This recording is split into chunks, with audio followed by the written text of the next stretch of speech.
Taylor Sheridan, the most tragic details of his life.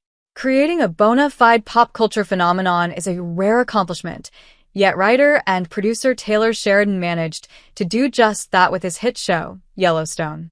Then, he managed to do it again with his shows Mayor of Kingston, Tulsa King, and the many Yellowstone prequel series and spinoffs. Along the way, Sheridan even managed to earn himself an Oscar nomination for writing the acclaimed 2016 crime drama, Hell or High Water. The massive popularity of his shows has afforded their stacked casts some luxuriously lavish lives. Sheridan has been basking in the light of success, as well, even amid the occasional controversy, from his legal battle with Yellowstone star Cole Hauser to his prolonged drama with Kevin Costner that led to the early conclusion of Yellowstone. Sheridan's net worth is estimated to be between $70 and $100 million, and his forthcoming deal with NBC Universal could potentially make him upwards of $1 billion through the 2030s. However, all of his success has come after many decades of scraping by and struggling to make it big. The road to monumental stardom was not an easy one, and Sheridan overcame many tragic obstacles to enjoy the life he leads today. A childhood illness left Taylor Sheridan bedridden, but developed his love for storytelling. Born in 1970 in North Carolina, Taylor Sheridan grew up in Fort Worth, Texas, before his mother bought a ranch in Cramples Gap, Texas, allowing him to grow up in nature. Sheridan has spoken about how his time on the ranch developed his understanding and appreciation of Western culture and cowboy life. However, it was a painful and potentially life-threatening childhood illness that taught him to love movies and developed his passion for telling stories about the Wild West.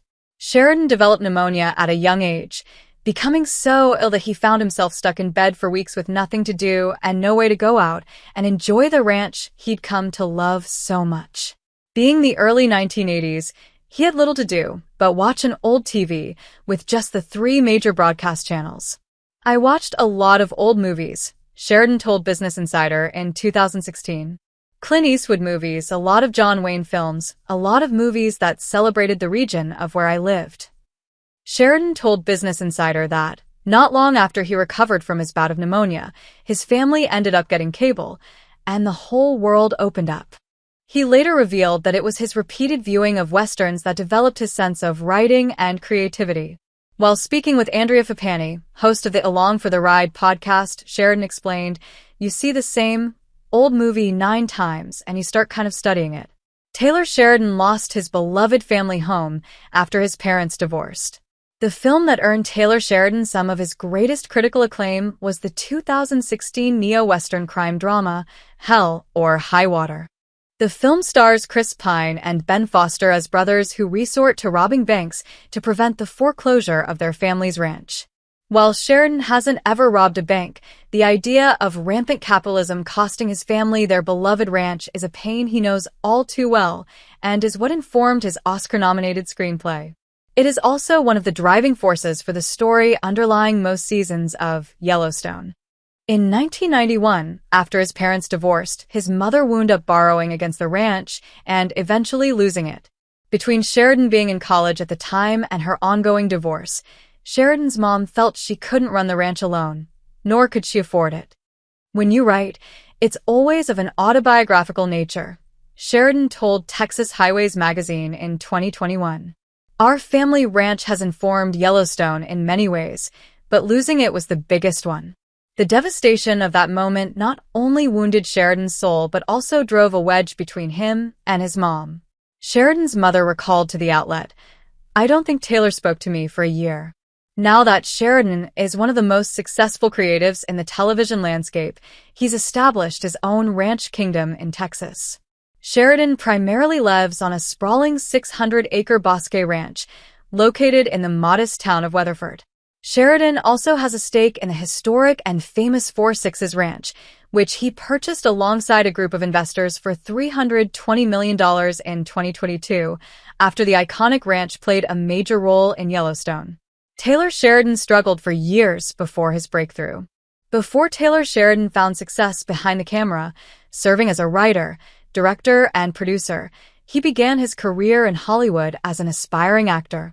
He dropped out of Texas State University when he was discovered by a talent scout at a mall in Austin, moving first to Chicago, then New York, and finally Los Angeles.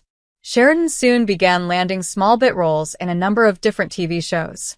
However, his minor successes weren't enough to keep a roof over his head as he pursued his dreams of creative freedom and fame. As Sheridan explained to the Austin American-Statesman in August 2017, there came a point when, before any of his first breakthroughs, he was living out of his truck and even out of a tent under the stars. "I was really broke but made the choice not to quit and go home," Sheridan recalled. "I also stayed with friends on a reservation north of LA. They would let me go up there and I would pitch a tent." It wasn't until 2005, in the middle of his 30s, that Sheridan snagged his first recurring role, starring in Veronica Mars. A few years later, he booked his biggest role as Deputy Chief David Hale in Sons of Anarchy. After 2 seasons, Sheridan left the show to refocus on his love for screenwriting and soon penned the acclaimed screenplay for Sicario, which paved the way for the monumental TV writing career he now enjoys.